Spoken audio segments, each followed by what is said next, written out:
Alhamdulillahi Rabbil Alamin. Wassalatu wassalamu ala Sayyidina Muhammadin wa ala alihi wa sahbihi wa barik wa salim. Nawajid ta'alum wa ta'anim, dhikr wa tadhkir wa nafa' wa intifa' wa ifadar istifada wal hatha tamassuki bi kitabillahi wa sunnati rasulihi sallallahu alaihi wa alihi wa sahbihi wa sallam wa du'a ila al-huda wa dala al-khair ibtigha'a wajilla mardati wa qurbi wa thawabi subhanahu wa ta'ala wa lutfin wa afiyatin bi rahmatika ya arhamar rahimin.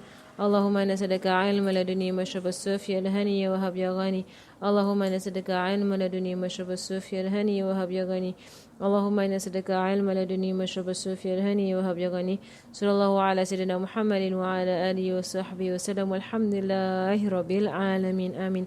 Alright, I put my mark there, but I think I've told the story before, right, about the man that came up to Rasulullah when he was sleeping, right, and then he threatened to kill Rasulullah by Rasulullah said, and he said, who will stop you from me? And then he said, Allah. And then he dropped the sword. I went through that story before, kan?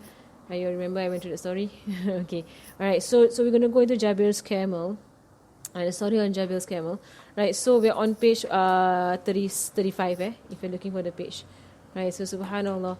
Right, and this is one of the most beautiful stories, right? Sayyidina Jabir, speak about Sayyidina Jabir a bit. Right, and alhamdulillah, when you have this kind of books, right, you tend to be very thorough, because the book is thorough, right? So you tend to go through almost every single story that happened, bits and pieces here and there. Right, because the thing about the biography of Rasulullah sallallahu alaihi wasallam, right, is that the Sahaba, okay, while there is a chronological order, right, in the life of Rasulullah sallallahu alaihi wasallam, right, there are stories that happens here and there, right. So you do see that in his biography he has snippets here and there, around, like small stories here and there, right, that makes the Sirah all the more delightful, right, to actually go through. So it's not just like this year this happened and that year that happened and this year that happened and that year that happened, right, but basically the small events that happens in the life of a person, right. All of us, in our lives, like, you don't actually remember like 2018 to be a year of whatsoever. You remember the small events that happened during that year that actually impacted you, right? So similarly, the life of Rasulullah sallallahu alaihi wasallam, the Sahaba, they remember, right, small events here and there, right? And of course they do differ, like which year it happened and where it happened and when it happened, right? Because they don't, the Sahaba, they differ, right, on that. So you will find like the small stories appearing, right, in the Sirah, which we actually go through, right? Because these small, these short stories, right, they actually help us. One thing, these short stories, they are very nice to read, right? Because they increase your love for Rasulullah sallallahu alaihi wasallam, and you see how the Sahaba are with Rasulullah. You have a glimpse into their personal lives, right? Small stories, right? Short stories. You have a glimpse into their personal lives, and also they're very nice to tell children. Right, when you tell them about the story about the camel, the story about the horse, and the whole story about the gazelle, the story about like all kinds of small stories around, like Rasulullah sallallahu alaihi wasallam, they can actually increase the love, right, in small children for Rasulullah sallallahu alaihi wasallam. Also in adults, so we also appreciate your stories, right? Human beings like stories, right? Which is why in the Quran Allah subhanahu wa ta'ala tells a lot of stories in the Quran. Well, that's how the human beings learn, right? We learn by stories. So these stories was Sayyidina Jabir. Sayyidina Jabir is one of the Ansar, right? One of the people of Medina. If you remember his name, right, he was, who can tell me? Where is Sayyidina Jabir's name of here? He was one of those who took bay'ah. Okay, I was one of those, right? One of the ones, right, who took bay'ah Rasulullah, Jabir bin Abdullah, right? Jabir bin Abdullah, right? So he was one of the also foremost in narration of hadith. Right? He was a young man, right? Maybe in his 20s, right? Younger than that. We're gonna see Sayyidina Jabir's life, right? He was a person who had many sisters, right? And he chose to marry an older lady. Right, we're going to see in this story, he chose to marry an older lady, right, because he saw that he had many sisters and he actually needed someone older to look after his sisters. Right, so the kind of responsible man that he was, Sayyidina Jabir. Right, and also Sayyidina Jabir, later on in the Battle of Khandaq, we will see him appear again. Right, he was one of those who actually had a mu'ajizah happening in his house. Right, one of the miracles that happened in the house of Sayyidina Jabir radiallahu anhu. Right, he was one of them. Right, so he was the one whereby the miracle happened in his house.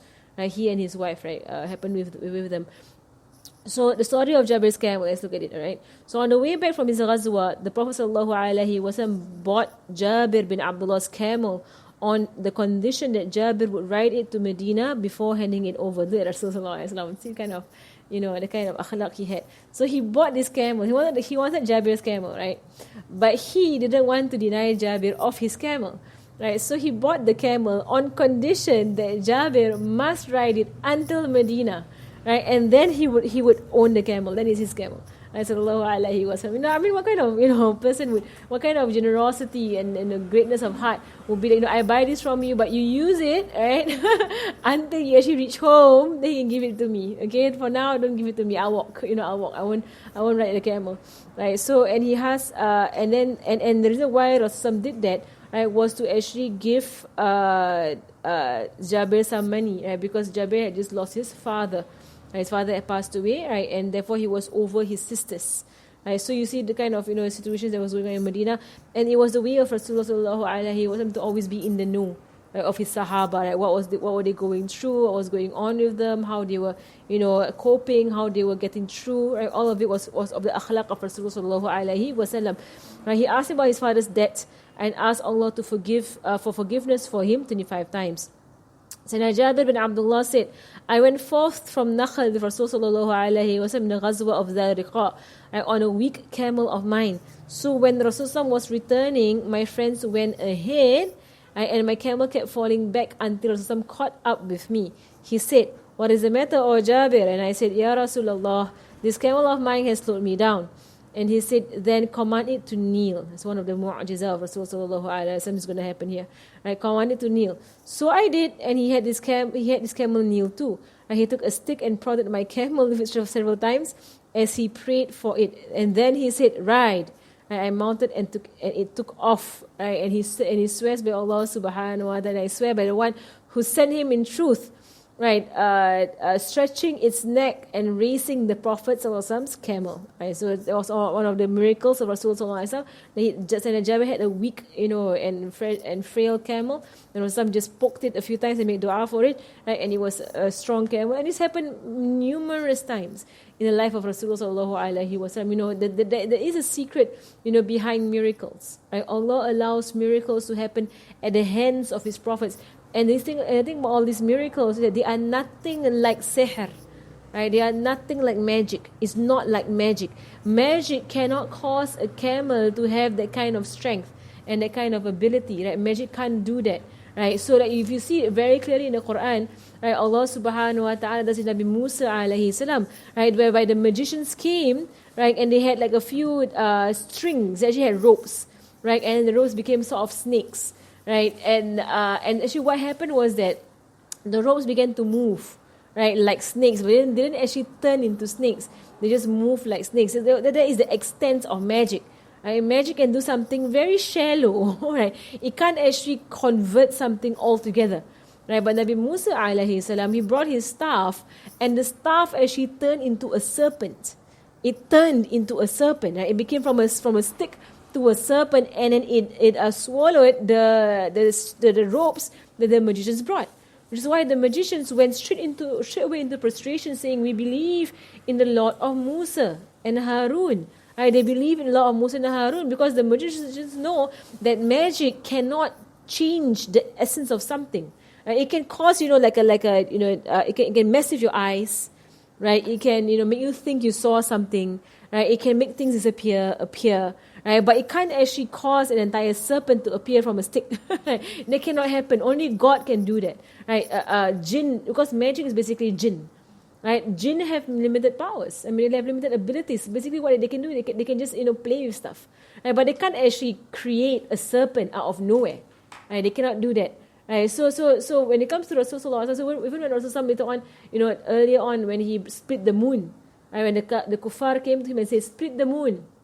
If you're already a prophet, and he pointed and the moon split, right? The moon split into two parts. It was clearly split, right? And the kuffar, how they explained it was that they said, you played tricks on our eyes.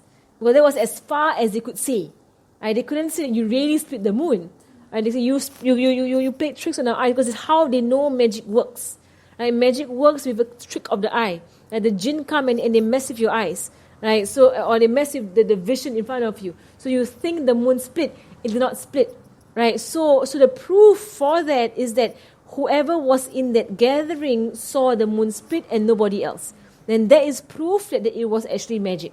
Right? So for them, they say, no, you know what? Wait for people to come in from outside of Mecca. And I told the story before, right? Those who come from outside Mecca, we're going to ask them. So, if they saw the moon split. Because if the moon really split, worldwide people would see the moon split. Because it's the same moon. Right? So worldwide, whoever was experiencing night at that time would see the moon split. Right? It's going to be worldwide. Right? So, but it was magic. It's only those who are around the magician who is affected by the magic. Right? So they, when people came in, a few weeks later, right, they asked them, do you see on this night, do you see anything peculiar happen? They didn't even say what it was. And the people say, yeah, do you see that night? The moon split. The moon actually split. Right? So then they know this is not magic. It's not magic. Magic cannot do this kind of things. Only God can cause a moon a jinn can't go up there and split the moon. They can't. They can't go and actually try to break the moon. They cannot. The moon is a celestial being. Only the God, Lord of the moon can actually do that. And that is a sign of the Prophet of Rasulullah. So you see the mu'ajizah, the miracles of Rasulullah is nothing like magic.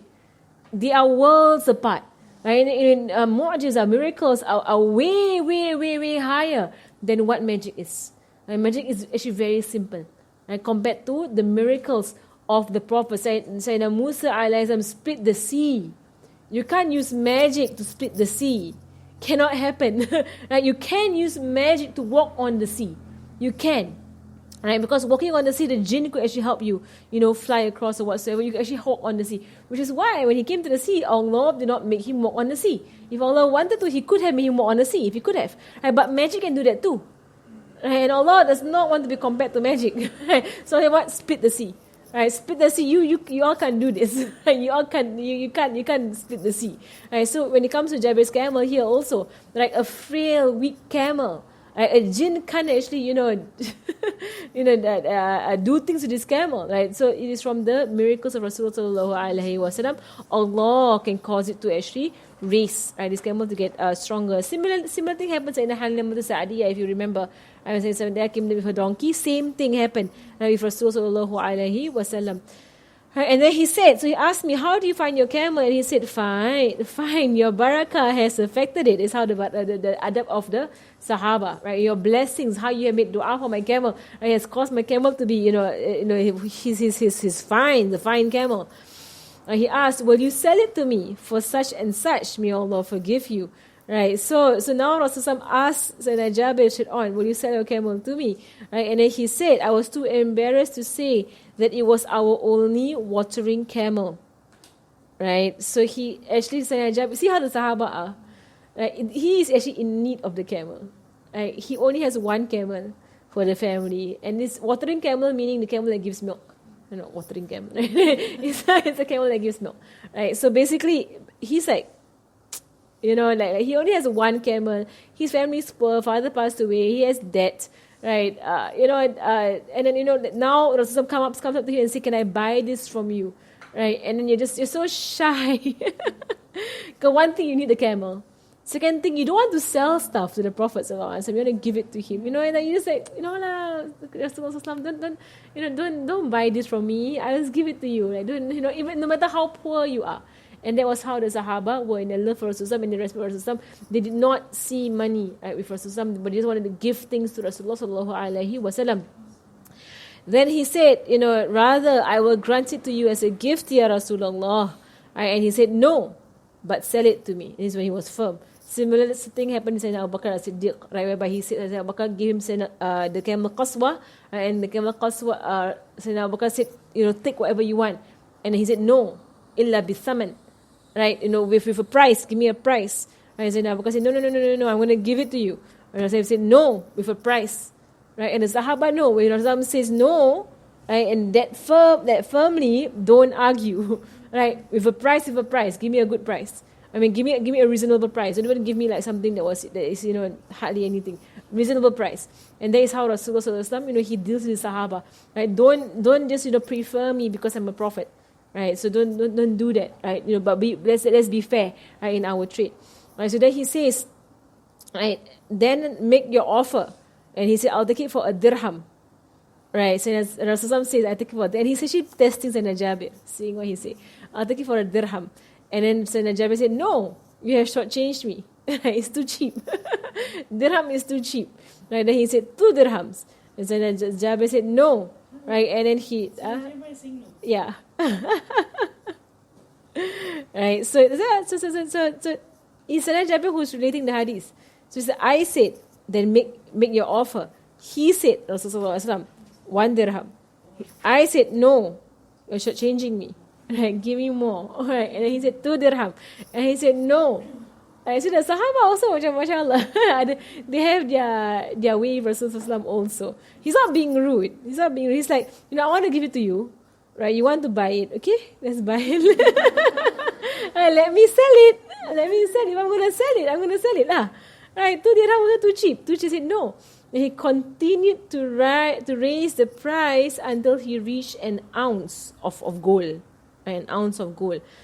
So I said, I agree, Ya Rasulullah, on the condition that I may ride it until we reach Medina. And he said, yes. And I said, it's yours. And he said, I have taken it. Right? And he has bought the camel on that he has ride it to Medina. And then he said, oh Jabir, have you married yet? Right? So basically this entire story of them going back to Medina. Right? And he's talking to Sayyidina Jabir radiallahu anhu, right, with this camel. Right? So Jabir, have you married yet? And he said, yes, Ya Rasulullah sallallahu alaihi wasallam. Right? And then he said, one who has been married before or not. That means, do you marry a virgin or do you marry basically a widow or a divorcee? Right? And then he said, to one who has married before. That means somebody who is older. I married someone older. That means either a widow or a divorcee. And he says, why didn't you marry someone who's young? Right? Because you are someone who's young. Right? So why not a young maiden who has never been married, that you might enjoy her and she will enjoy you, right? And I said, Ya Rasulullah, my father has died a martyr and I have young sisters, and I hate to marry someone close to their age that would not raise them or care for them. So I married one who has been married before. I might teach them the manners and responsibilities for them, right? So that means he chose well, and this actually happened to Rasulullah also himself. Right? After Sayyidina Khadijah passed away, he married Sayyidina Sauda. Right, Sayyidina Sauda was chosen. Right, actually, in fact, it was proposed to him, Sayyidina Sauda and Sayyidina Aisha. Right, but he chose Sayyidina Sauda over Sayyidina Aisha, right, because Sayyidina Sauda was an older lady and he had young girls. Right, he basically, Sayyidina Fatima Zahra, Sayyidina Kulthum, they were teenagers when their mother passed away. So he had like teenage girls. And basically, in that time, they were actually considered to be adults. Right, but he still married someone older to care for his family. Right, so and that was the point. Because if he had married Sayyidina Aisha was 9, right? So she was very young, right? So she's like half the age of Sayyidina Fatima Az-Zahra radiallahu anha, right? So it's, in subhanAllah, you can see the thing, right? So that he says here, right? By God's will, you have chosen correctly, right? And when we get to Sirah, I will ask for a camel to be slaughtered. We will set up camp there, so you and wife will hear of our coming and shake out her. So your wife will hear of our coming and shake out her cushions. And I said, by God, we have no cushions. Right? And he said, but you will. So now when you arrive, work wisely. Right? So when we arrived, right, at Sirah, the Messenger sallallahu alaihi wasallam ordered for a camel to be slaughtered, and we camped for a day. Right? When we were about to enter Medina, Rasul said, slow down, so that she with unkempt hair may get it combed, and she whose husband has been gone for long may shave. Right? So, mashallah. This is basically Rasul teaching the Sahaba and also the woman. Right? And subhanAllah, I've seen this in my own eyes, that when like for example, when I was in Darib, when Habib would go overseas, right, and before he comes back, you actually see Hababa Noor, right, having henna on her hands. Right? And they actually put in effort to beautify themselves to welcome their husband who's coming back from overseas. They actually do it, right? So subhanAllah, we I don't know lah. We all have issues lah. Okay, hair pun, I don't know. Allahu a'lam. Like we don't. Sayyidina, if I'm not wrong, Ibn Abbas said that, Ibn Umar. Sayyidina Ibn Umar said that I would like to beautify myself for my wife. I said I would like her to beautify herself for me. Right? So, and this entire sunnah of beautifying yourself for your spouse is such a lost sunnah. It's a lost sunnah. It's two ways. It's both ways. Not just the wife or the husband, but it's for the husband for the wife and the wife for the husband. Right? It's actually a sunnah, right, to beautify each other for your spouse. Right? Because that is how you attract, and you reel them in, and you make them miss you when they are far away from you. These are all secrets that is lost in our time. Right? People of our time, and they wonder how come, people are always fighting and they're always, upset with each other and they're always whatsoever. If you look, subhanAllah, there's a lot of reasons why, but, we have lost this sunnah, right, of actually beautifying yourself, wearing something nice at home. Right? We have gone the opposite, right, whereby we beautify ourselves to go out. Right? And when you come home, you're just ugly. And you couldn't care less, and then you smell and you couldn't care less. And when you go out, you make sure you smell nice, you look nice. And when you're at home with your husband, no, you couldn't care less. It's such a bad culture that we have in our modern day. I want to say that, we are more civilized, less civilized. Right, they were more civilized, right? So he would actually, before they would come, they would actually, give signs to the woman in the town that the men are coming, right? So the woman would actually prepare and groom themselves, right, for the arrival of their husbands. Subhanallah. And the lessons for us to learn. So when evening fell, Rasulullah entered the city, and so did we. I told my wife the story, and she said, take the camel in heed and obedience. So when in the morning I led my camel by the neck and brought it to Rasulullah, I had it kneel and sat nearby. The Messenger ﷺ saw the camel and said, what's this? They said, Ya Rasulullah, this is the camel that Jabir brought. And then he said, where is Jabir? So I was summoned to him, and he said, oh, and he said, son of my brother. Right? This is how they will address people in dearly. It's not that Jabir was really his nephew, right? It's the way they address, my son of my brother, oh my child, oh my nephew, but it's not that, not that you're already a nephew. And also, my brother, lead your camel off, for it is yours. He gave the camel back. So he bought the camel, then he gave the camel back. Sallallahu alaihi wasallam. Mashallah, it's just, what just happened here? And I'm gonna read the entire story through. Then I'm gonna explain the entire thing as to why this whole story actually happened, right? And why Sayyidina Jabir saw the need to tell this story. Right? It's interesting why he actually told this story. Right? So he says, go and take your camel. Right? And he says, it's not my camel, rather it is yours, Ya Rasulullah. Then he said, take your camel. And I said, it's not mine, it is yours, Ya Rasulullah.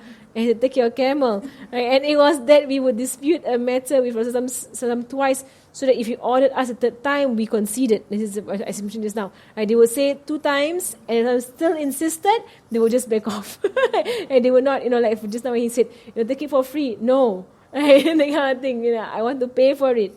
I said, okay. I said, they won't argue Rasulullah in that way. So I conceded, and I took it, and he said, by my life, we did not benefit you with it to deprive you of it.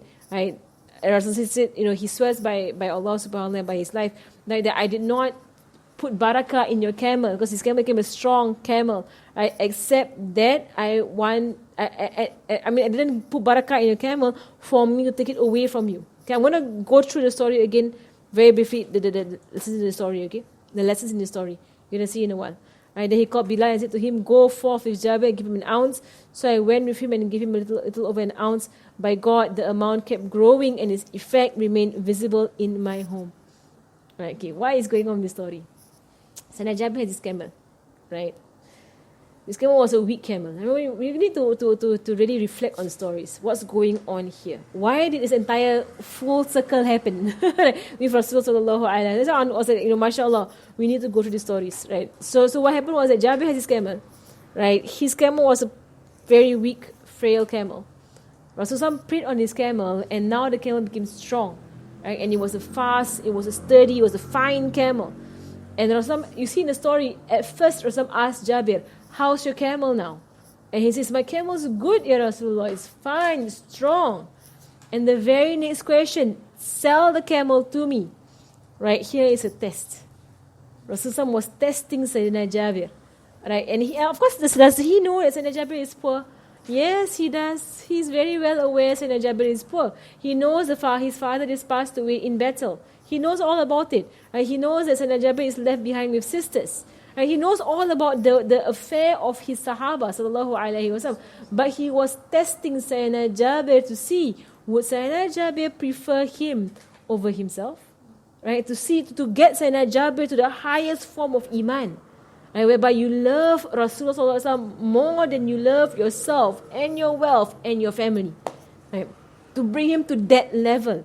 So when Sayyidina Jabir actually agreed I will give the camel to you, first gift it to you. Then he said, no, I want to buy it. Right? And to say I want to buy it is to ensure that he will give money for it. Because otherwise at the end of the story, right, he actually gave Sayyidina Jabir back his camel with money. Because he promised to buy it. You see that? Had he taken the camel for free, right, there is no need for him at the end of the story to actually give him money. You see that? So he actually allowed Sayyidina Jabir to increase the price, right, of the camel that he's going to give Sayyidina Jabir and also give the camel back. You see what Rasulullah did? Right, so you see, when he asked the question, give me the camel, like sell the camel to me. Right, you see, when I first heard the story, when I first read the story, the first thing you think about is that it's not just any camel. This camel is a very blessed camel. I mean, it's a camel that has been touched and dua on by Rasulullah. Who wants to let go? Right? We want to let go. It's not any other camel, you can't buy a new camel. I mean, this camel is special because Rasulullah touched it, and he made dua for it, and now it has this energy and this speed, unlike any other. Right? This is a precious camel. It's a barakah camel. It's like, you have like water that is, blessed water. People read into it, Habib read into it, water, it's blessed water. And you have like normal mineral water. Like just from the shop kind of thing. And someone come and say, sell me this one. And you write, no, take this one. Right? You won't sell that one. You're like, no, this is the barakah one. You don't take the barakah one. Like, I take the barakah one. Right? And for us, when it comes to barakah, it's very hard to let go. And when it comes to things, dunyawi things, you couldn't care less. Like things, take. But if, like, for example, if you have a shawl, the shawl Habib gave me. Like the shawl Habib gave me. So people ask, can I have the shawl? You're like, another shawl, I'll give another shawl. Not this one. This one is someone gave me, okay? Like someone special give it to me. I can't give it to you thereafter. So this camel is a very special camel. Right? Rasulullah just made dua on it, and the camel showed its strength from the dua of Rasulullah. Now he's saying, give it to me. Right? Test is a very hard test. That I myself am like, if it happened to me, I'll be like, I want the camel. I don't want to give up the camel. It's not because it's a camel. It's a camel that Rasulullah made dua on. It's a dead camel. Can I give you another camel? I get another camel in Medina, and I give that camel. But no, Sayyidina Jabir had no argument. And also on top of that, it was also the only camel that his family had and depended on for drink. Right? So there's this double thing in the camel. Of course, the barakah is heavier than the sustenance. Right? The barakah is actually heavier on him than the sustenance. Right? But he gives Rasulullah anyway. So in him doing that, Rasulullah has pushed him up a notch. Right? Has pushed him up into the highest level of iman, whereby you prefer for the Prophet, or you love the Prophet more than you love for yourself. This is what happened there. Right? If that did not happen, right, he just made the camel stronger and made him faster, right, that would not have happened. Right? With Jabir, that you're put on the line. It means you're put on the line, you now have to decide. And in making your decision, you have proven your love. Right? And in fact, you by yourself might not even know, right, that was what it took to push you over just push you past the line, whereby now you can say that you love Rasulullah more than you love yourself. You have a proof. He asked for the camel. I really wanted the camel. I give him my camel. Right? There's a proof that you actually love him more than you love yourself. Right? So that's how you see how the entire story happened, that he actually allowed Sayyidina Jabir to increase the price, because he actually intended to give Sayyidina Jabir all of this. Which is why he actually asked Sayyidina Jabir, are you married? Right? What's going on with your family? And before he asked Sayyidina Jabir, what's the kind of debts your father has? He was getting to know the situation of Sayyidina Jabir and his family. Sayyidina Jabir was about 20 years old at this time. 20 years old. Right? Very young man. Right? So he was looking after his sisters. Right? So he married an older woman. He confirmed that what Sayyidina Jabir did was correct, to marry an older woman, right, to look after his sisters for him or with him.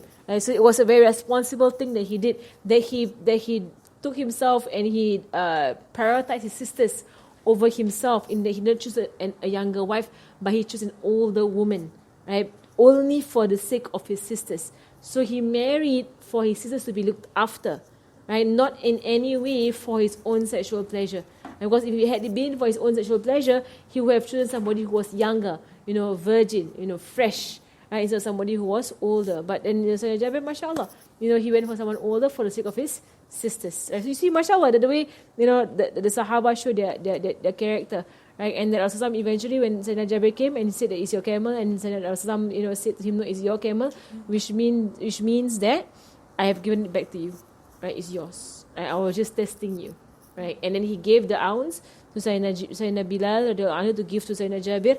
And Sayyidina Jabir said that this ounce of gold never decreased. And there are many, many, many instances in the life of Rasulullah whereby he would leave behind rizq of the Sahaba, and after he passed away, the rizq would never decrease.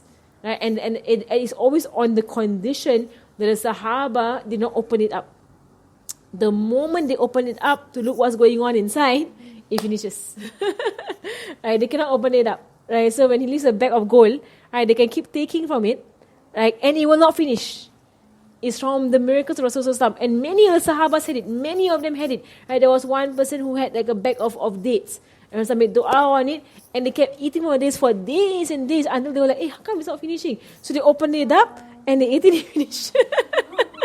Right? So Aisha same thing. And Aisha also said that when Rasulullah passed away, there was a small container with some food inside, like some sort of like wheat inside. And she said every day she would open it a bit and take some and eat it. Every day she would do that, and it just didn't finish. It was a small container, so she was wondering what's going on. So she opened it, and it finished.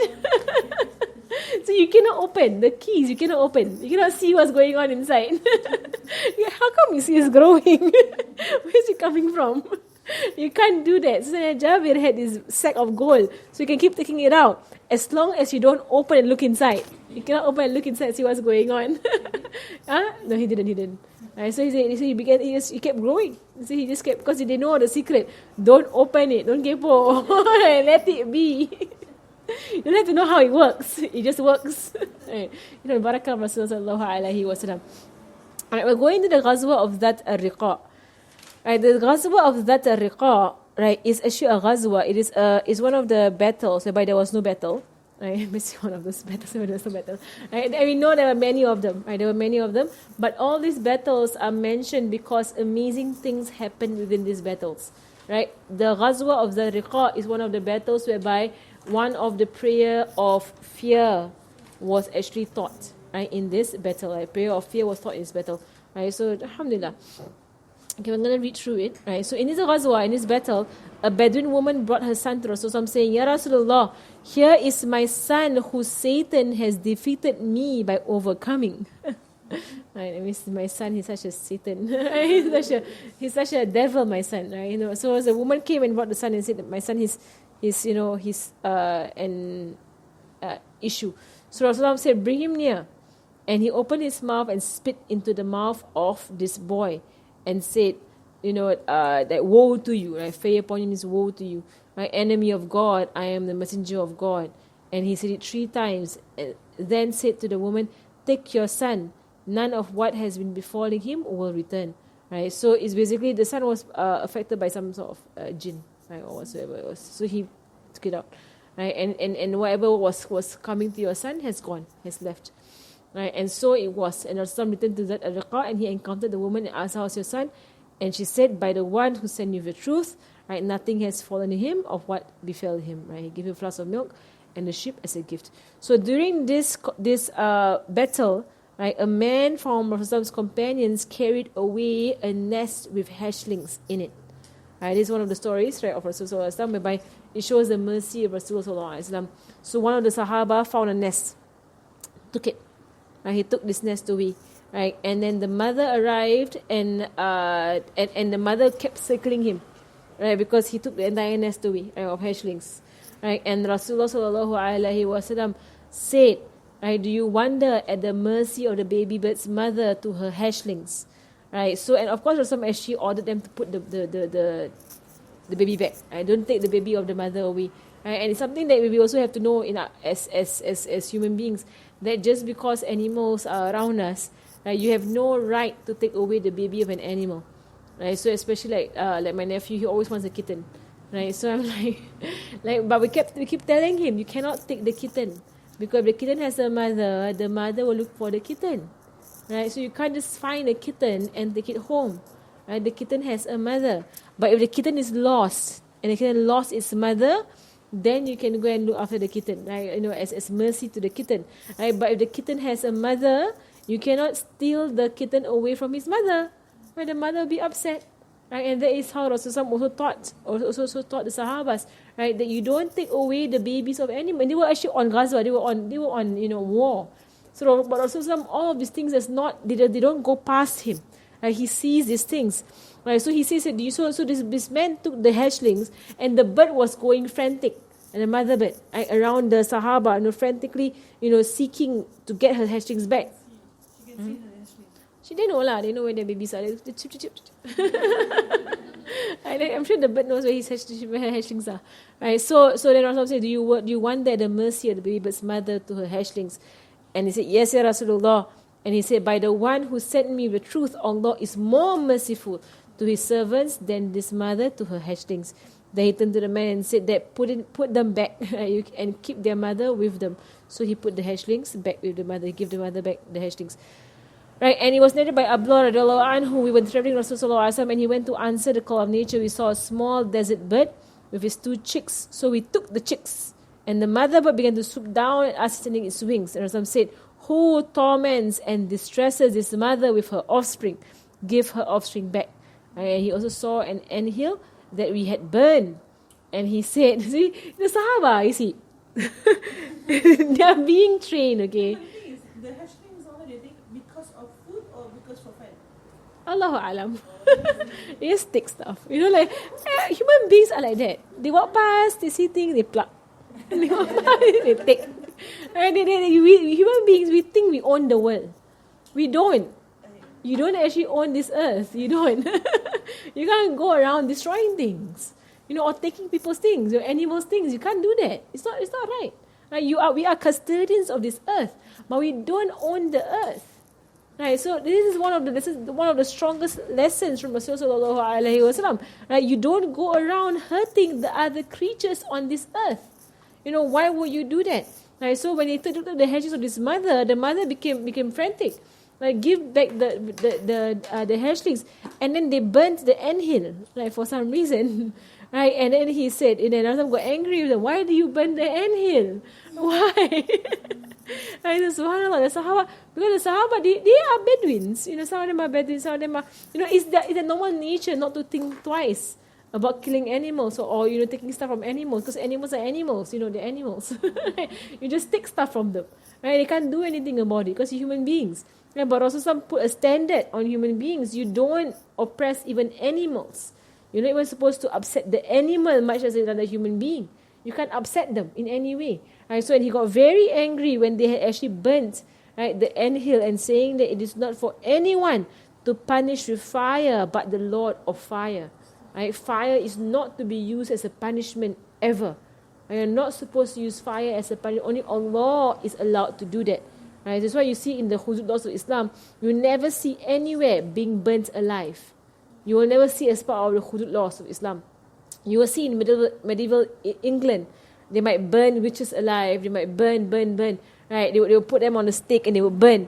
Right? And these are all real things that actually happened in the past, in the dark history of Europe. Right? But in Islamic history, never. Burning was never used as a form of punishment, ever. Right? It was either they would cut off the hands, right, or they would stone to death, or basically different types of rulings. Right? But burning was never used, right? Because only Allah subhanahu wa ta'ala is allowed, right, to punish with fire. Right? The human beings are not allowed to do so. Right? So also in this battle, a camel came galloping to Rasulullah and knelt before him, extending his lower side of its neck. And Rasulullah said, do you know what this camel has said? Right, and the camel. It was in this battle whereby a camel saw him coming from far, and the camel ran to him, right? And then the camel whispered to him, talked to him. So in this entire, you see all these small stories, right? It happens within the battles, right? So it's the battle is actually very simple, right? But all these other stories that happen around on their way there, On their way back, this happened, that happened, this happened, that happened. Right? These are all things that, teaches you more about the akhlaq of Rasulullah sallallahu alaihi wasallam. Right? So he says that, he came, right? And then he says, do you know what the camel has said? Right? And he said, Allah and Rasul know best. And he said, the camel seeks my help against its owner. This is the crying camel. Like, there was one camel that was crying. Right? It claims that it has been used to plow for years until it grew old. And its coat became thin. And now it is to be slaughtered. Right? So go, O Jabir, it's calling Jabir again, to his owner and bring him forth. And Jabir said, oh Messenger of God, I don't know who is owner. He said, the camel will show you who is his owner. The camel will tell you where's the owner. And so basically this camel is overworked. It's an overworked camel. So again, animals have rights. And Rasul says in the hadith, every living creature, in the hadith says every creature that has a liver, that means every living creature has a right. Right? Every living creature, there is a reward, right, if you are good to it. Right? These are the teachings of Islam. Right? That you don't hurt things at all. You don't even hurt inanimate objects. You're not allowed to do so. You're not allowed to hurt rocks, or to just destroy mountains or destroy the environment. You're not allowed to do so. You're not allowed, right, to go around cutting down trees. You're not allowed to do so without any good reason, right? Unless you want to make a house or whatsoever, then you can do so. Right? But other than that, you're not allowed to go around destroying the environment. It's haram. It's actually haram to go around destroying the environment. Subhanallah. So really, we really don't know where we will stand on the day of judgment with regards to environmentalism. Right? We really don't know on the day of judgment how much of this plastic usage will actually stand against us. It makes you scared. That with every use of plastic, right, you're harming some animal out there. Right? It's going to end up somewhere. It's going to harm someone. Right? So we really don't know. And you know what? We really don't know. On the day of judgment, right, maybe whatever whale that ate up all the plastics, right, maybe every single plastic thing that's in the whale, right, would, whoever it belonged to, it will be called up. Can you imagine? Right, if everything in the whale's belly, every plastic, the name of the person who threw it, right, can you imagine? And you're called up on it. No, just don't drink a straw. For me, I just stop drinking with straw altogether. Just drink from the cup lah. Like you don't even have to buy a straw. Just drink it. Just drink the thing from there. You don't have to suck things. Right? I mean, it's all like we just don't know. I'm not saying anything, but I'm just like, you just don't know. Because it's something like that Rasulullah did not allow. And he was angry, the Sahaba, for doing that. Can you imagine the kind of anger there would be if he knew that our wasting and the thing about it is that we're hurting animals and the environment for things that are not even important. Like there was an article about glitter. You know how glitter affects animals? Because they're tiny particles that are plastic, right? And they stay forever. So glitter, something as worthless as glitter, it does nothing but just make you happy for a while. That's all it does. Right? What does glitter do for you? Nothing. It just makes you happy for a while. Then it's done. Then you try and get it off because it's stuck. Right? And then where does it go? Where does it go? Into the water. It goes off. Right? I mean, things like stickers. Like there's a word for it. They call it. There's a word for it, but it means useless plastic things. Like when you buy those kind of toys, and it's like a useless plastic toy inside there. It's a useless plastic toy. Does nothing. It's useless plastic souvenirs. They do nothing. They sit there. After a while, you get bored of them, you throw them out. They don't even serve a purpose. And there are companies that just mass produce these useless things, right? And they spread it all over the world. Allahu alam, why they have to do that? Right? Why do human beings do such nonsense? Right? You just wonder. Right? I mean, sometimes I get so upset that why can't they stop producing? Why can't they just stop producing? If they're really such champions of environmentalism as they claim to be, one thing, why do they still import? Why they still produce? Why can't they fight it? And just like some countries do it, some countries they actually do it. They actually ban plastics altogether from entering the country. Like those are people who actually stand up to it, and they are not the Muslims. No, they're actually the non-Muslims. The Muslims should be the first ones on it. Right, Zamzam, the Zamzam wells, some water.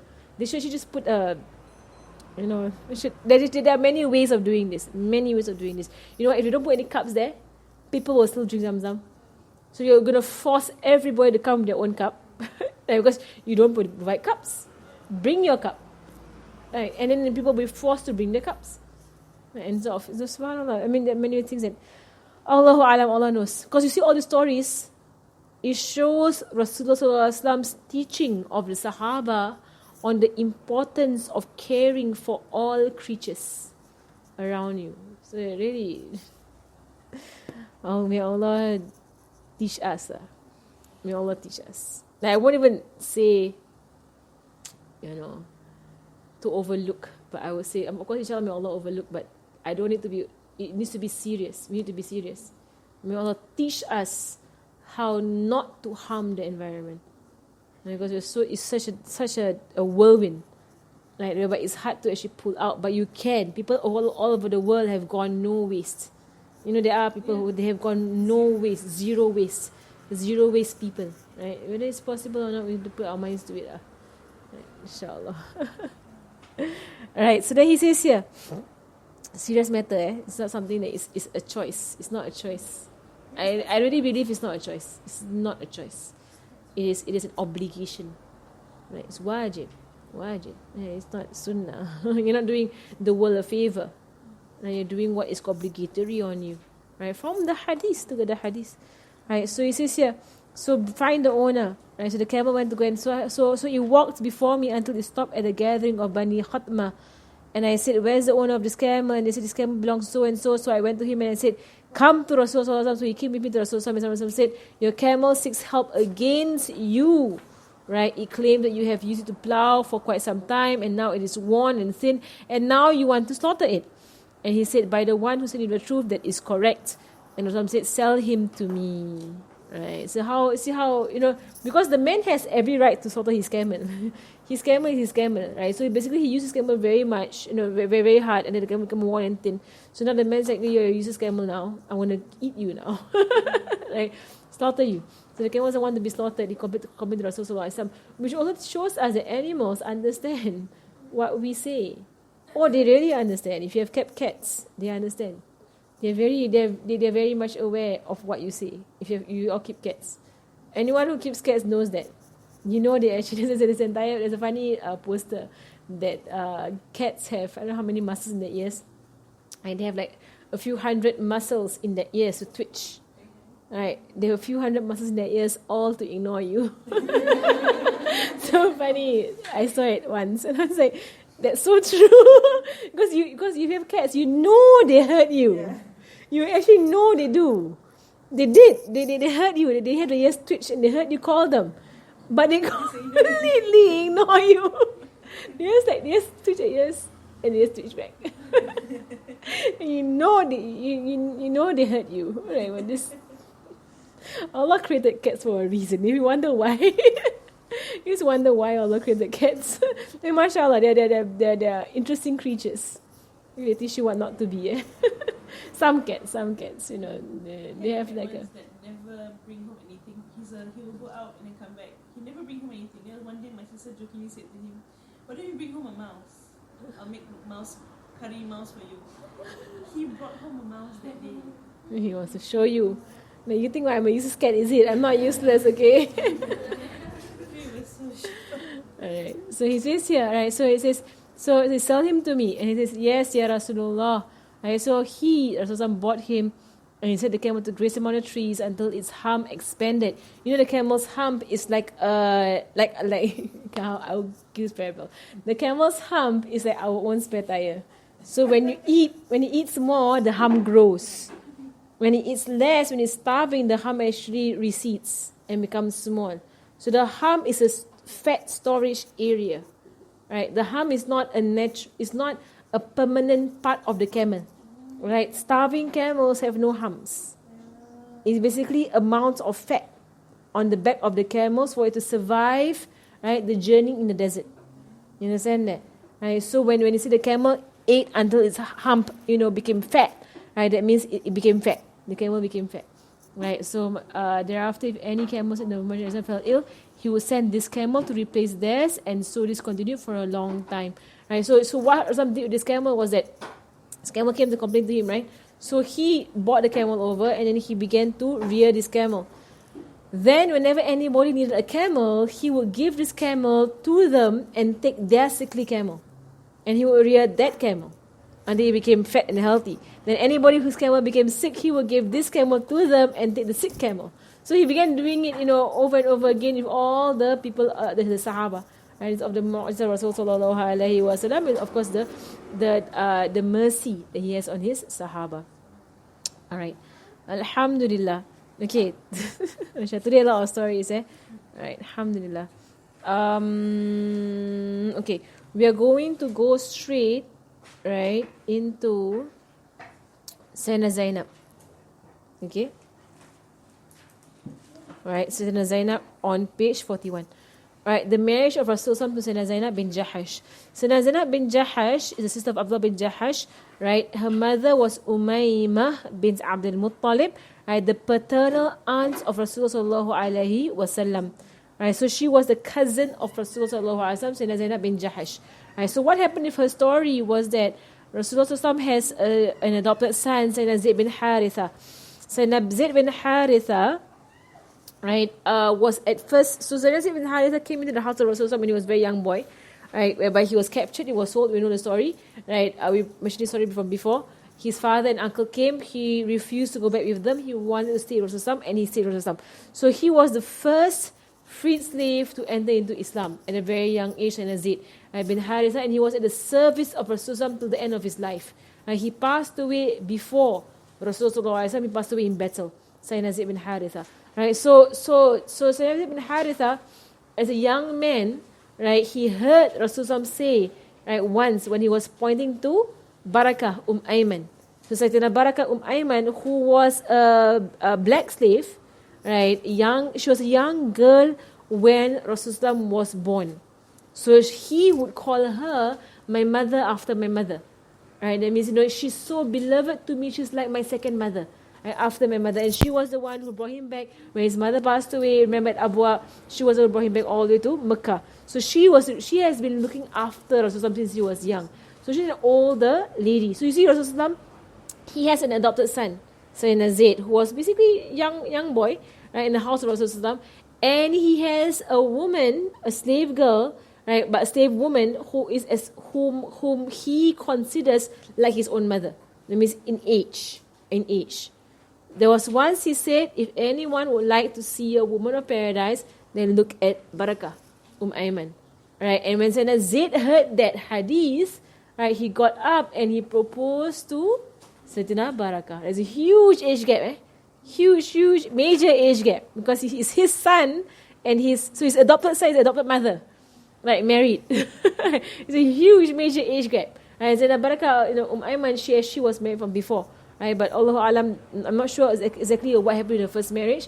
Right, but when she became Muslim, she was no longer married. Right, either she was divorced or she was widowed. Right, in some way. If I'm not wrong, she was divorced. Right, from her first husband. Right, so she was Ayman. She had a son named Ayman. Right, Barakah Ayman. So Sayyidina Zaid went to her, right, and then proposed to her. Right, and they were happily married. She and Sayyidina Zaid happily married. They got Usama bin Zaid. Sayyidina Usama bin Zaid was from Sayyidina Barakah, right, Ayman, right. So, and Sayyidina Zaid is called Hibbun Nabi, the beloved of Rasulullah sallallahu alaihi wasallam, and Sayyidina Usama bin Zaid is called Hib an Nabi, right, the beloved of the Prophet sallallahu alaihi wasallam. Rasulullah loved Sayyidina Usama bin Zaid, right, because it was like his grandson, because your adopted son's son, right, it's like your own grandson, and some more the son of Sayyidina Barakah, right. So it's such a beautiful. Sayyidina Usama had a very, very special place in the heart of Rasulullah, because he was the son of Sayyidina Barakah, whom he loved like a mother, and he was the son of Sayyidina Zaid, whom he loved like a son. Right? So came Sayyidina Usama bin Zaid, Right? So, and he loved Sayyidina Osama, he loved him so much. So, but Rasulullah saw that Sayyidina Zaid, right, was married to Sayyidina Barakah, and he was a young boy. Yeah, I mean, he was a young man, married to an older woman. So he said to him, why not marry someone younger, right, than you, right? And Sayyidina Zaid said, okay, if you think it would be good for me to marry someone younger than you, right, then okay, right? So he actually went to his cousin Sayyidina Zainab, right, and said to her, right, I want to marry you to someone, right? And she said, marry me to whomever you wish. Right? She was the cousin of Rasul, but she, some narration says that she really liked Rasulullah, and she was actually hoping to marry him, right? Her own cousin lah. She was hoping to marry her own cousin, right? But Rasul actually proposed her to Sayyidina Zaid bin Haritha. Okay, in this marriage between Sayyidina Zainab and Sayyidina Zaid, right, you will see something that's going on. Both Sayyidina Zainab and Sayyidina Zaid were very close to Rasulullah. That's the first thing. Right? They were close Sahaba of Rasulullah. They were both very righteous. Right? They were of the early Muslims, the first Muslims. They were both righteous. They were both close to Rasulullah, and they were both close in age. Also, they were both young. Alright? Their marriage did not work out. Right? Sayyidina Zaid could not live with her, and she could not live with Sayyidina Zaid. Right? Basically, this is where you have the mas'ala of kufu. Right? You actually have the issue of being, you call it, in Arabic you call it kufu. Right? Basically it means to be suitable. Right? They were not suitable for each other. Right? And the reason why they were not suitable was because of different upbringing, different backgrounds. Right? That was the main reason. Right? Background. Right? So both of them were righteous. You can't say the marriage failed because they were actually, committing sin, or they had disease of the heart, or they were both Sahaba. Right? They were both Sahaba, they were both righteous, they were both beloved to Rasulullah. Right? So you can't say this marriage actually failed, right, because there was a fault on either end. No, you can't say that. But there was no kufu. Right? They did not match in their background. Like why? Sayyidina Zainab bin Jahash, she was a Qurayshiyah from the tribe of Quraysh. Right? She was a Sada. Right? She was a Sayyidah. And she was of the elites of her tribe. And still, you see that there is this way by which they were brought up. And she was an aristocrat of her tribe. Right? So she was, even though they were Muslim, right, and everything, right, and they were not people who lavished in wealth. They were actually poor people, right? But there was this standing in society, right, that she had, right, whereby she was of the Qurayshiyah, right, and that meant something to the Arabs, that you are from the Quraysh, right. Sayyidina Zaid bin Haritha, he's a Mawla. Like a Mawla is a freed slave. Just like Sayyidina Barakah Ayman, she's a Mawla also. She's a freed slave. Sayyidina Zaid is used to, being a servant. He's used to, having a simple life. He's a slave boy. Since he was young, even though Rasul did not treat him as a slave at all, but since he was young, it was known he's not Quraysh. He's not a Qurayshi. But he was basically a freed slave. So he would always, even though he was freed by Rasulullah, he would always be of service to Rasulullah. He would never be served. But he would always be of service. That was the way he was brought up. So when they both came together, it did not work. Right? They were together for about a year. Right? And they both couldn't stand each other. It was not that there was one against the other. No. They both together did not like each other. Right? In that way.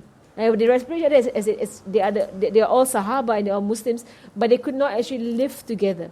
So Sayyidina Zaid came to Rasulullah to complain about her. So the Sahaba, they did have, complaints because he was the one who was matched to Sayyidina Zainab by Rasulullah. So he was the matchmaker. Rasulullah matched Sayyidina Zainab, his cousin Sayyidina Zaid, his son. Right? So you go to the matchmaker and say, I can't stand her. And this is what he said, he said, oh Ya Rasulullah, her manner is intolerable to me. I cannot stand her. And I want to divorce this woman. Right? So he can't stand it. Right? Basically, their character cannot fit, cannot match because of different upbringing. Right? So it could be that two people can be very religious, right? But the character has to fit, right? If there's something, the character cannot fit or the upbringing is different, right? There is an entire thing about it. There is, and it will show in the marriage. It will show, right? Because of different mentalities, different upbringing, different what you're used to, different things. Right? You're used to being served. You're used to not being served. You're used to you being pampered. You're used to being pampered. Basically, however your parents brought you up. So when you come into a marriage, right, it's difficult sometimes, right, because to fit it, right, and unless somebody actually gives in a lot, right, or they both give in, right, then it can work properly. Right, but if they're not going to give in either way, it cannot work. Right, so she was not going to give in, and he was like, I can't stand her. Right, I can't work with her. I can't work with this. Right, he said, I'm going to divorce her. And Rasulullah would say to him, have taqwa and keep your wife. Rasulullah would not allow him to divorce her. And he would say, have taqwa, have fear of God and keep your wife.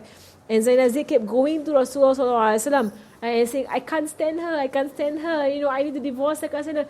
And so each time he would say, have taqwa and keep your wife and be patient, be strong and be patient, have taqwa. And eventually, Zainab couldn't take it, he divorced her. He divorced her. He couldn't take it, he divorced her. And he came to Rasulullah and said, Ya Rasulullah, I divorced her. I cannot take it. I cannot take it. So he tried. No, he didn't try. He tried. But it's just that they have such different backgrounds, different upbringings, right?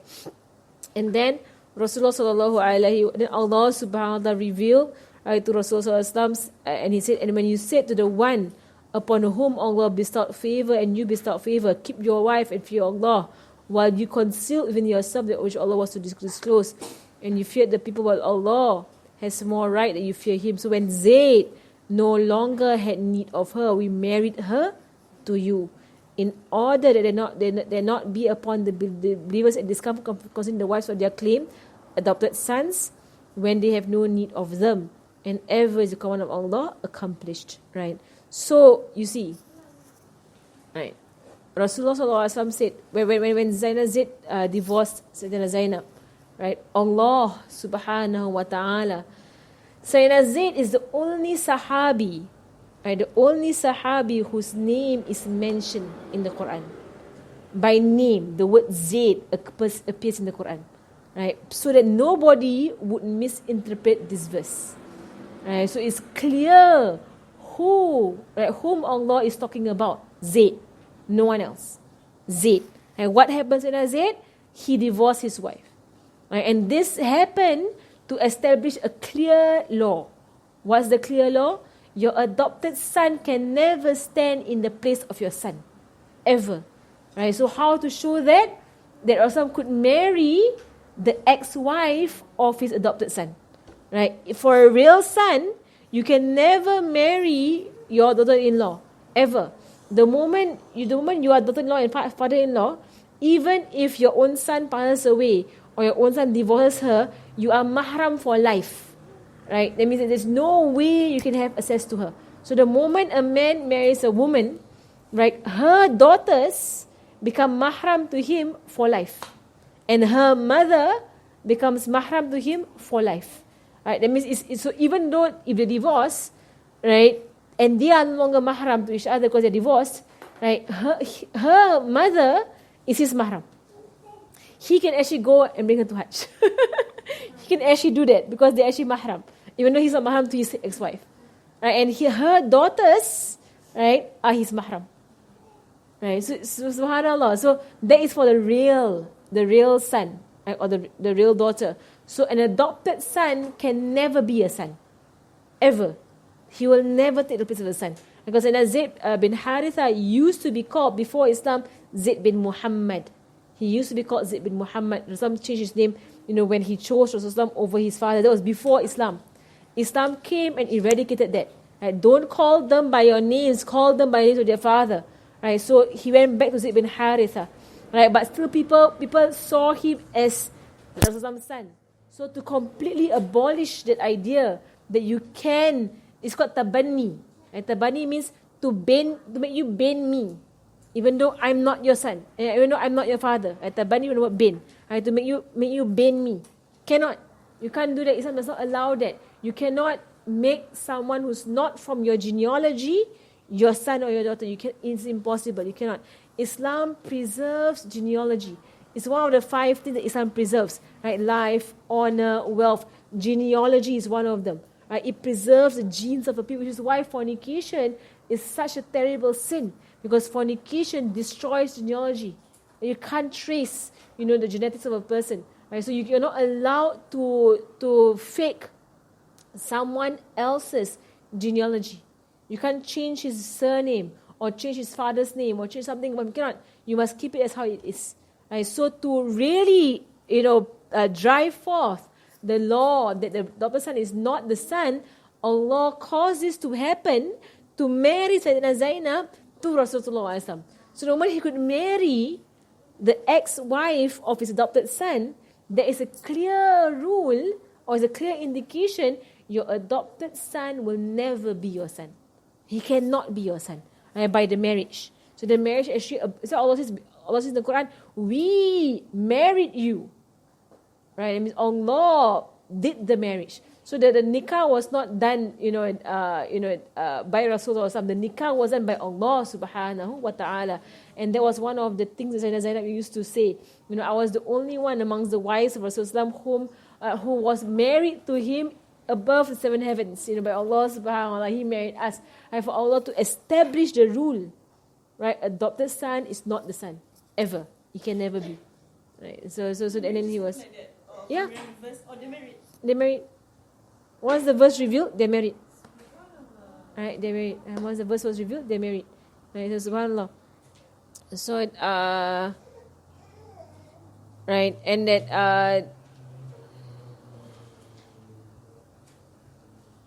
right, so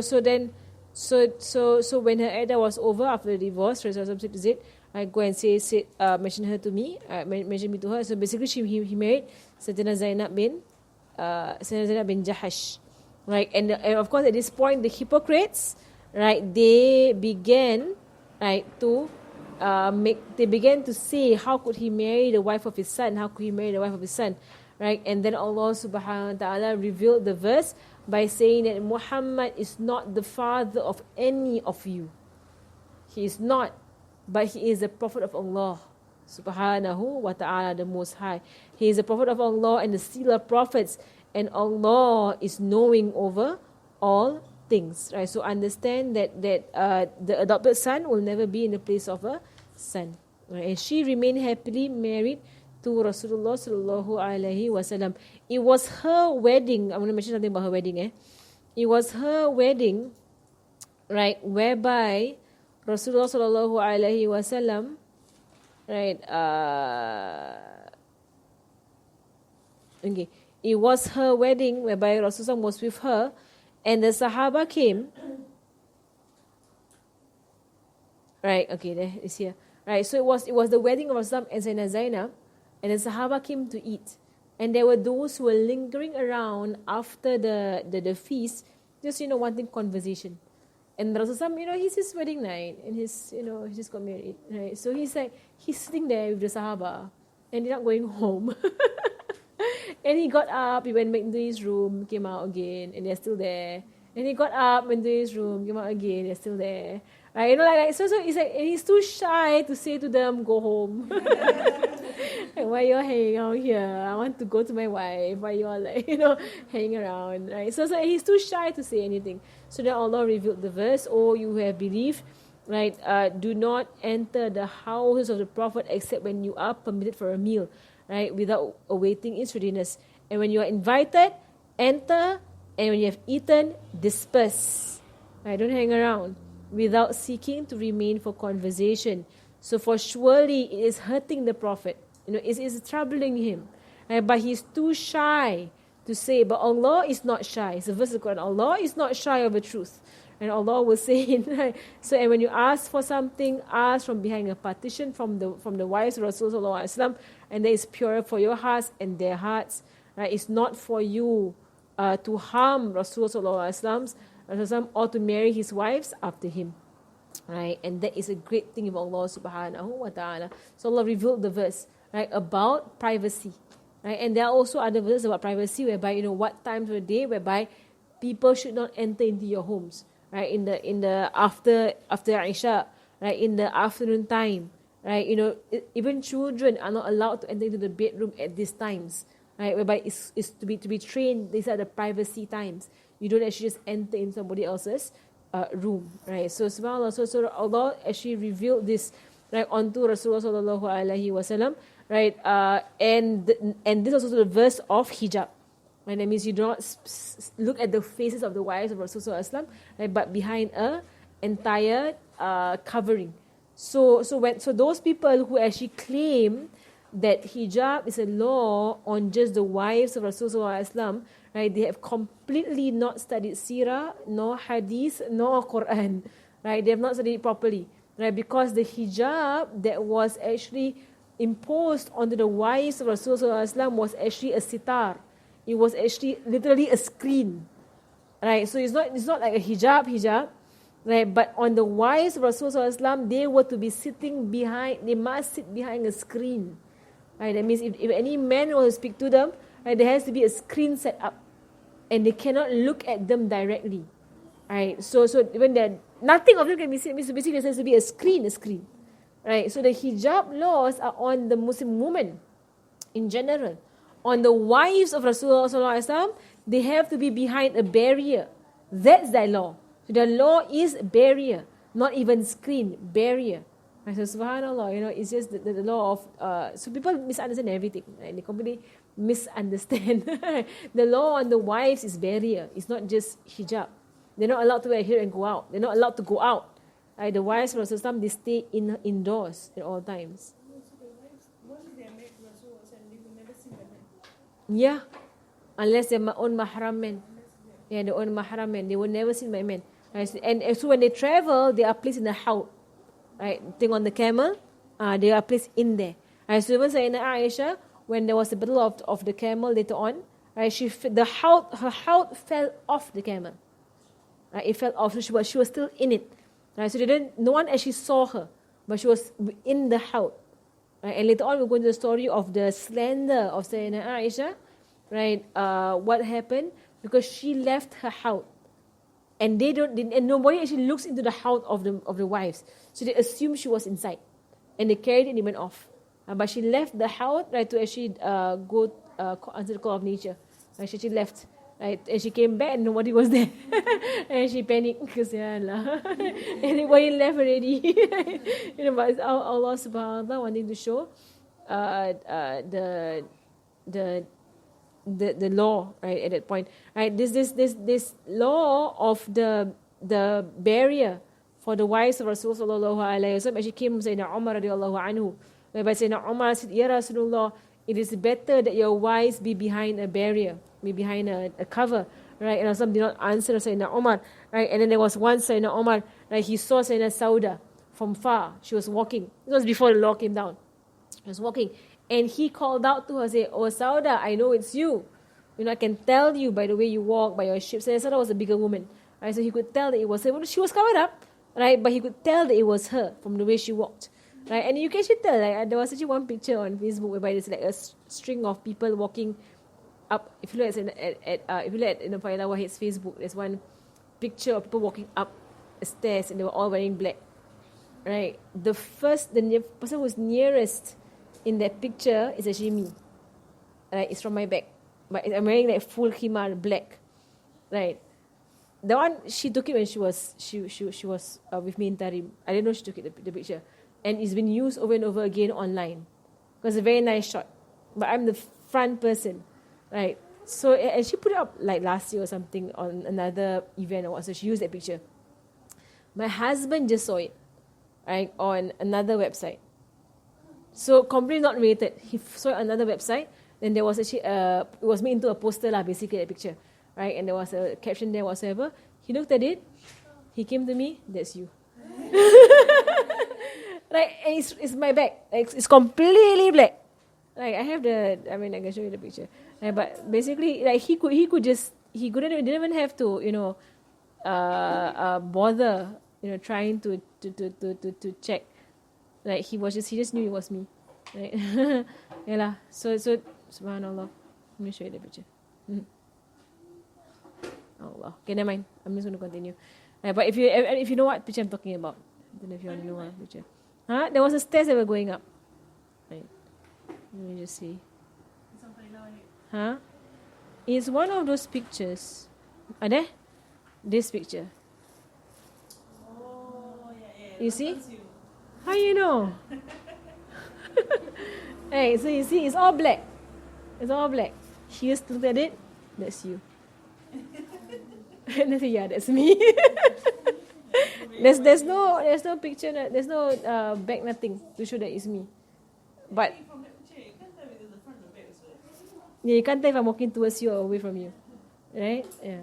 But he just looked at it. He was like, that's you. He could tell when I was in Tarif that he could, from even the children, they could tell when I'm completely black covered. Like Khalil from far, he knew which of the black people was actually me. He could tell from far. He knew who it was. Right, so even my cat could tell. Right, so Sayyidina Omar, he said, Sauda, I know it's you, Sauda.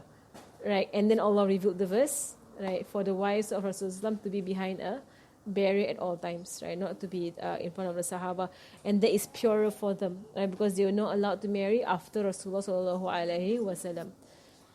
All right, okay, inshallah, you can actually read for more into the book if you know about Sayyidah Zainab and her death and what happened to her thereafter. Right, she was one of the most generous wives of Rasulullah sallallahu alaihi wasallam. Right, she was the first she passed away in the year 20 after Hijrah. Right, she was the first of Rasul's wife to pass away after him. Right, towards the end of his death, and towards the end of his life, he said to his wives, right, the first of you to meet me, it means to come after me in death, right, is the one with the longest hand. He said that to his wives.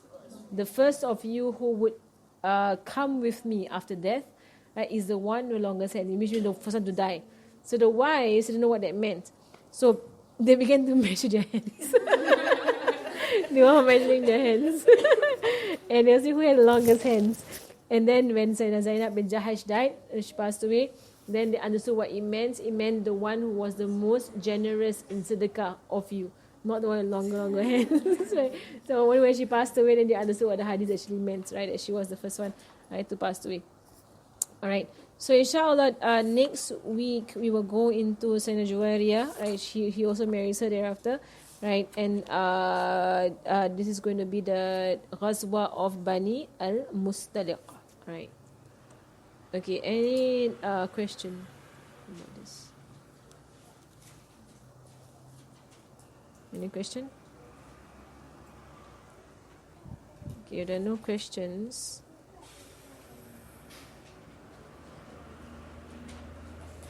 okay, I'm just going to make an announcement. Inshallah, if anyone's free, in the last week of December, we're having a 5-day like a retreat, or maybe 5 days of studying in Johor, if you're free, right? Men and women. There'll be Ustad Yusof who handle the men's side, and women's side is just me lah. Right. There will be different subjects we are preparing, right, for different subjects to be taught, right. It is at like a bungalow area, chalet area, right, somewhere in Johor at Ulu Tiram on the hill. So it's nice, 5 days, Monday to Friday, kind of thing. Last week of December, right? I will post it up soon. Right, unless someone wants to be my poster. So if you're just to tell lah, anyone's interested, inshallah, you can look out for it. Okay. Alright. Sallallahu ala sayyidina Muhammadin wa ala alihi wa sahbihi wa sallam. Alhamdulillahi rabbil alamin. We're going to do our salawats in the beginning. Allahumma salli wa sallim ala sayyidina Muhammad zainil wujud sahib al-maqam al-mahmud ma'al al-karam al-wajud wa ala alihi wa sahbihi fashkuru wa ummati wa sishunahum ya bar ya wadud. Allahumma salli wa sallim ala sayyidina Muhammad zainil wujud sahib al-maqam al-mahmud ma'al al-karam al-wajud وعلى آله وصحبه وفرج كرب أمته وأصل شؤونهم يا بر يا ودود. اللهم صل وسلم على سيدنا محمد زين الوجود صاحب المقام مع الكرم والوجود وعلى آله وصحبه فرج كرب أمته وأصل شؤونهم يا بر يا ودود.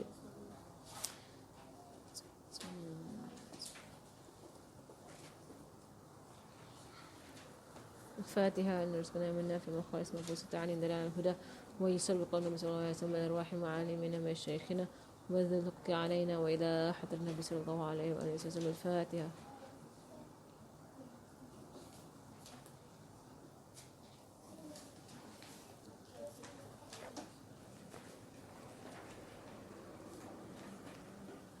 بسم الله الرحمن الرحيم. والعصر. سبحانك اللهم وبحمدك أشهد أن لا إله إلا أنت أستغفرك وأتوب إليك. صلى الله على سيدنا محمد وعلى آله وصحبه وسلم والحمد لله رب العالمين. آمين. Actually, when I start reading du'as after the class, it's in the khulasa if you want to look for it. There are du'as after class du'as that I usually do. Yeah, and it's also, so Zainab always reads فَقُلْ مَعِي نَسْتَغْفِرُ اللَّهَ مِنْ جَمِيعِ السَّيِّئَاتِ. She reads that one also, like after every lesson. I'm just going to read very quickly, then after you all get the hang of it, I might print it out. Okay, I'll print it out for you all to see, inshallah. But I'll just read it once through.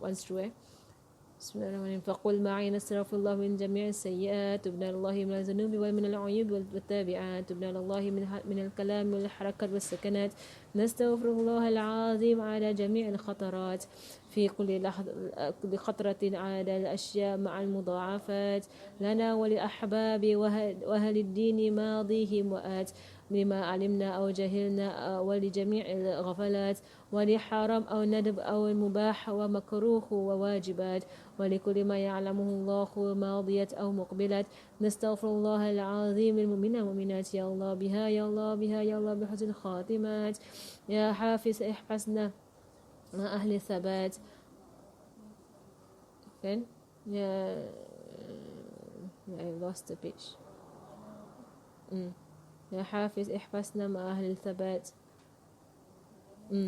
وثبتنا مع أهل الثبات واغفر لنا ما تعلمه وهب لنا كل الهبات يا الله بدل ذنوبنا حسنات حتى التبعات يا الله سمعنا وأطعنا فهدينا للصالحات وهذا يا ربنا في الذه والأخرى حسنات وأعطنا حسن اليقين مع كمال العافيات دائم وأصلح ما فسد وارفع بكل مؤذيات منك الهداية والعناية والنعائم سابغات وما تشاء كان فانظر بالعيون الراحمات ومن إلهي بالقبول لأعمالنا والدعوات ندخل مع طه وآله في الصف الأول ندخل مع طه وآله في الصف الأولات ندخل مع طه وآله في الصف الأول معهم وفيهم دائما في الدار ذه والآخرات واغفر لناظمها وللقارين هم والقاريات ومن سمعها أو نشرها وكاتب وكاتبات وارحم ووفق أمة أحمد وهدي واصلح للنيات عليه صلى الله وسلم عد زار الكائنات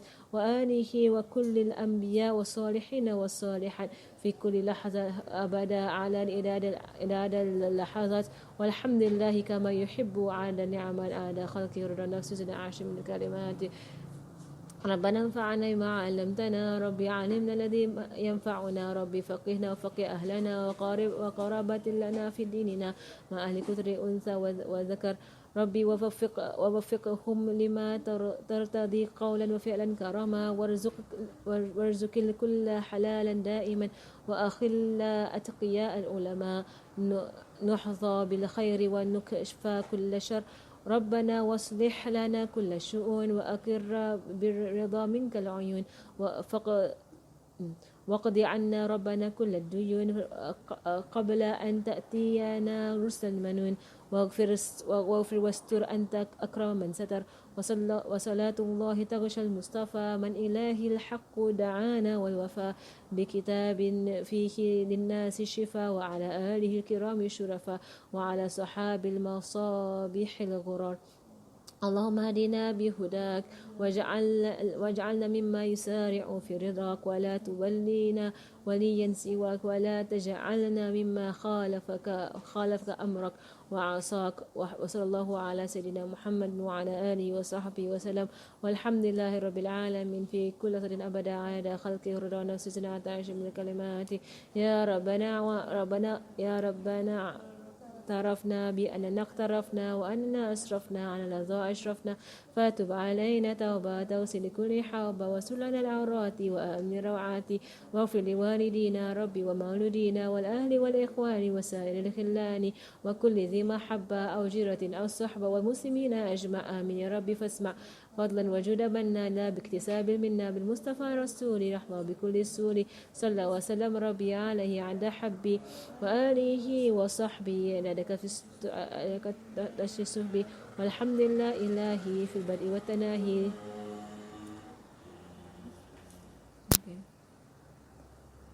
سبحانك اللهم وبحمدك أشهد أن لا إله إلا أنت أستغفرك وأتوب إليك. صلى الله على سيدنا محمد وعلى آله وصحبه وسلم والحمد لله رب العالمين.